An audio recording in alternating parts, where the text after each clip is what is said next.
say is that obviously, like, I've known Naroditsky or I knew Naroditsky for many years. Like, we weren't we weren't close, but we played a ton of games against each other online, and he was always, first of all, a great opponent, and but also very, very respectful, very nice. And I spent many hours not only watching his games, but also watching his streams, which were both, you know, exciting for his incredible gameplay, but also great explanations. Um, and funnily, he was kind of with me during two of my biggest moments last in the last year when I played him. I played him famously a few games on my wedding night after, you know, Ella had passed out, and from we both, you know, had a long day, and there had been some drinking, and she had passed out, and I was still awake, and I felt like I was too drunk to sleep, so I decided to play a few games, and I thought, regardless of what happens, it would be a funny story. And kind of because of that, I decided to play a few games when from from the hospital bed as well, when we were waiting for the delivery. Um, yeah, with the whole Kramnik situation, not only with Naroditsky, from the beginning, I would say that obviously I've had problems with him in the past, not like big problems, but I mean, I've generally, for all his greatness, I generally thought that he was somebody who had a bit of a better reputation than he deserved for many reasons. But I did feel at the very start when he was going through when he was starting to this kind of crusade against cheating online, I did feel that at the start, even though like I didn't agree with his numbers, I thought at the end of the day he is kind of fighting a good fight. But that turned on his head completely. First of all, he started to go after Hikari, which seemed crazy. But I thought that was bad in itself. But when he started going after Naroditsky so hard, first of all, I don't think, I don't know, I don't think anybody thought that Naroditsky was cheating, and I know that, you know, coming from me, you know, make of it what you will. Some people will say that I have very little credibility on the matter, but I personally, like, in private, I expressed that, you know, I was sorry for what he was going through and supported him. Probably should have done that publicly as well, but I think people can understand some of the reasons why I was reluctant to sort of do that fight more publicly. And I thought, yeah, the way he was going after Naroditsky was horrible, and seeing how it affected him as well, which was apparent. Not like I don't have any more information than you guys. Like, I don't know what happened 2 days ago, so I'm not going to speculate on that. But regardless, even long before that, it had clearly taken him to a point where he was not in a great space. So again, make of it what you will, coming from me. But that was not good, and yeah, it's a great loss. It's very sad for all of us that somebody who was such a resource to the chess community and also had, you know, a universally high approval rating of everybody he met was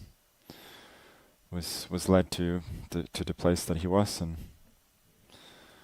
yeah, it's just very sad.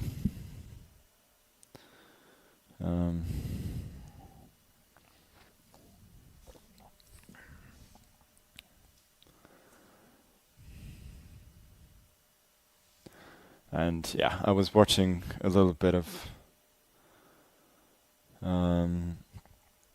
Bortnik's stream yesterday, and I understand his, him wanting to talk to somebody, and as a at least part-time streamer, you want to express your thoughts to your community. I just hope that him and his family and everybody can get help and get through this. But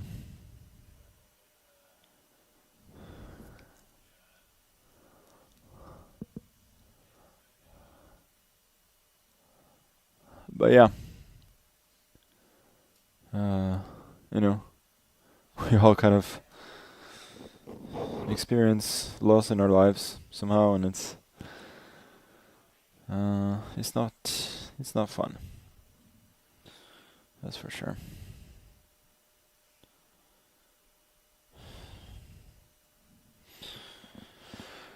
My thoughts on cries to strip Kramnik of his medals. Like, yeah, I don't have an opinion. Don't have an opinion on that. I mean, it's not up to me. Hey Magnus, how's your baby? I mean, for something more positive, Where there was Danya, there was David Navarra, Czech grandmaster, probably along with Danya, one of the most universally beloved people in the chess world. And he wrote a post about how being mentioned in a tweet of Kramnik from, as you can see, May 2024 is how long this has been going on, if not more, how this tweet over time made him have suicidal thoughts. And he wrote a letter to, and he wasn't even, he was nowhere near as directly accused and belligerently accused as Daniel Naroditsky. Nothing has happened. Nothing has happened.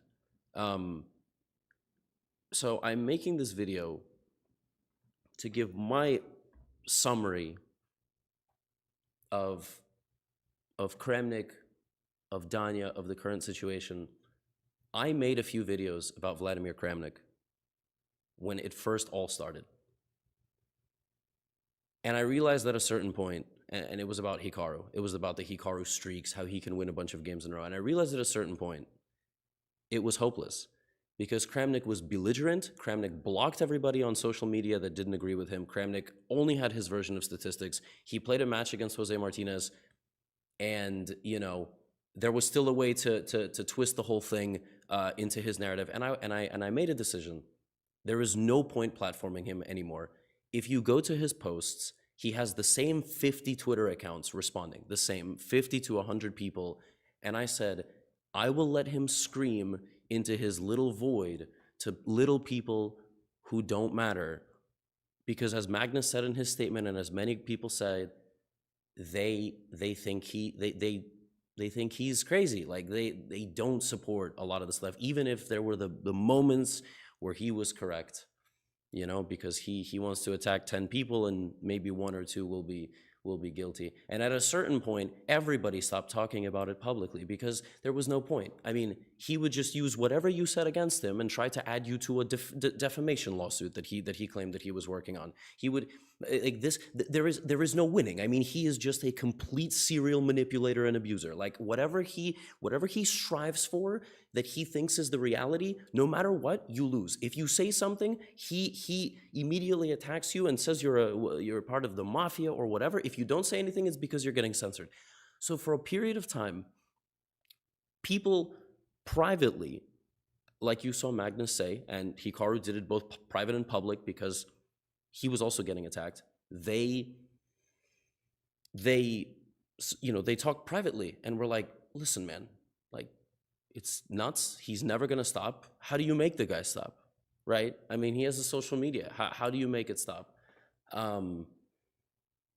And maybe, I mean, it's not even clear if saying anything publicly would have changed anything, because Daniel performed at the World Blitz Championship at an elite level. Daniel went on a Russian podcast on Levitov, debated with Kramnik for an hour.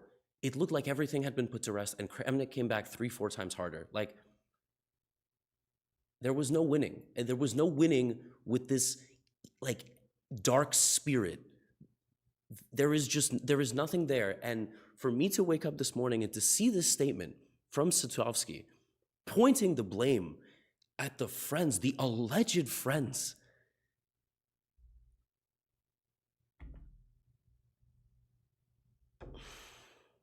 I don't know. I don't know if I've said anything coherent.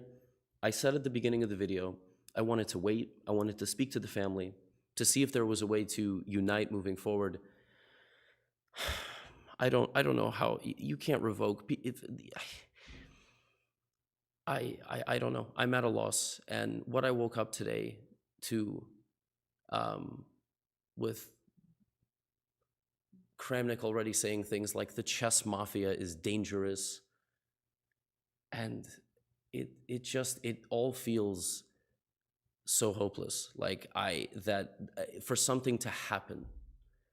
Maybe the top 100 players in the world can sign a petition saying they're not going to play in any more events until something is done. What that something is, I don't know. I don't know. I don't know what you do in chess. Do you suspend from events? I mean, there's all this, you can revoke the title, you can condemn, but what do you do? You know, I don't have anything tangible. I have been sitting thinking about this for 48 hours, mixed with, is there something I could have done? You know, I have never lost a friend. I mean, I went to the funeral of my grandfather, who was, 95. I don't know.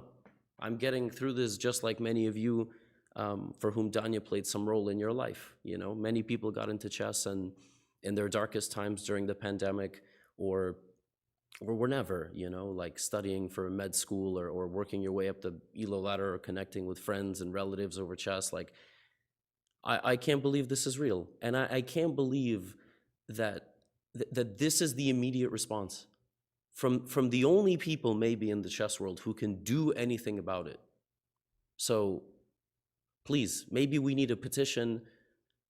I imagine I will be seeing some of the best players in the world, like Hikaru and Fabiano, maybe, I don't know, because I think he's in the US Championship, right? At his funeral. Please, we can't let this go in vain. And while I wanted to wait a little while before opening the Pandora's box of this conversation,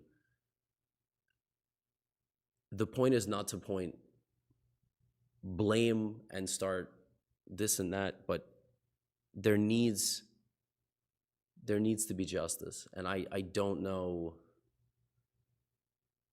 how we're gonna get there with FIDE. Like,